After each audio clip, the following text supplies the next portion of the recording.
Hey, it's Jennifer from Quiltin', Stitchin', and Kitties. Today we're going to be making the bordered square block. And I'm all bundled up because it's 44 degrees here right now, which is 6.7 degrees Celsius. And tonight it's supposed to be 14 degrees Fahrenheit and negative 10 degrees Celsius. So yes, we definitely are in winter in the mountains in northern Arizona. So let's get started. Let me show you the quilt that I am talking about. This is our bordered squares.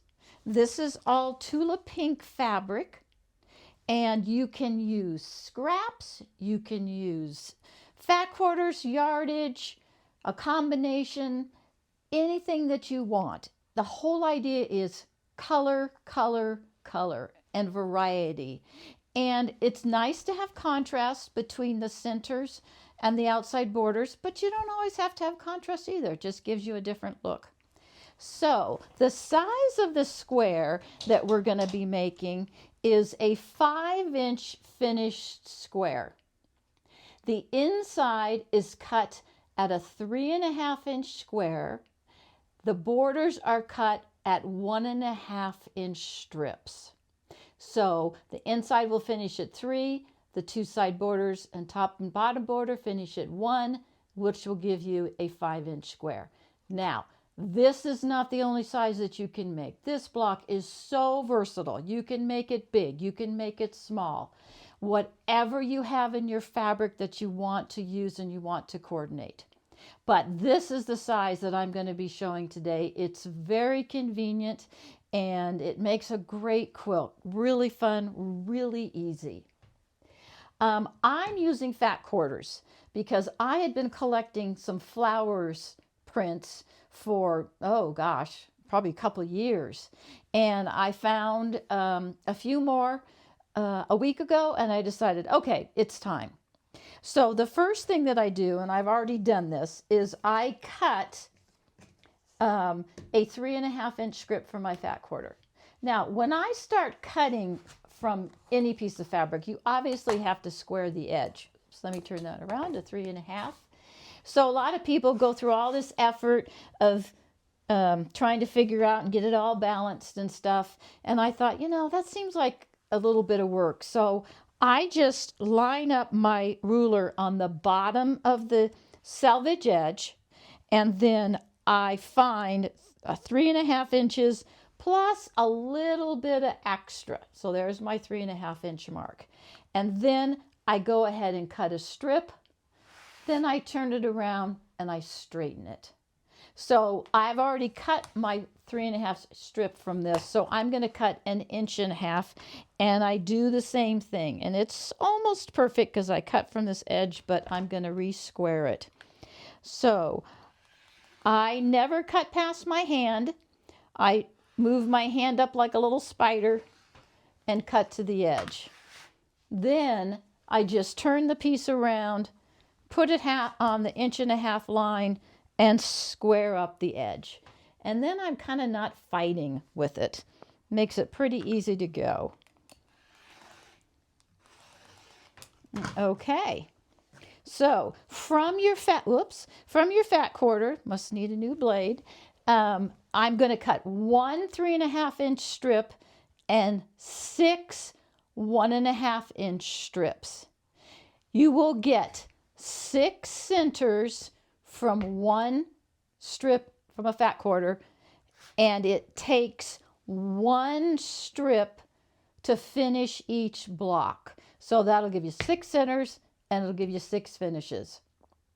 Okay, so then I just keep cutting this. You will have a little bit left over, and you can get more variety if you like. Go ahead and finish cutting that into 1.5-inch strips. It's up to you, whatever you want to do. After I've cut my strips, I'm now going to cut my 3.5-inch strip into 3.5-inch squares. And what I do is, because I know I'm going to get 6 from here, is I fold it together, making sure that I'm not getting just a tiny bit of selvage on the end. And then at that point, I switch to a square ruler because I think it's a little bit easier to cut strips like this. So I'm going to cut 3.5, 3.5, and 3.5. And then I just turn that first one around and square it off to 3.5. Okay, so I've now got my 6 centers. Now, at this point, you have a choice.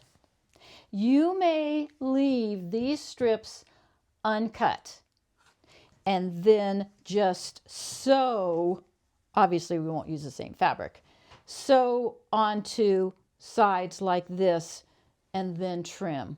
You'd have to trim right here. I am a pretty accurate quilter, and I have found that I get much more accuracy if I pre-cut the strips versus just using them like this. So you have to make the decision how accurate you want to be. Sometimes if it's just a scrap quilt and it's going to be a charity quilt or a dog quilt or a cat quilt, you may not want to pre-cut. But I want this one to look really nice, so I'm going to pre-cut my strips. So you have a couple of choices. I usually never cut more than 2 pieces of fabric together. I know some people are really good at it and they can cut 2, 3, 4 layers, but I find my accuracy slips after 2 pieces. So I'm just going to go ahead and lay 2 strips together.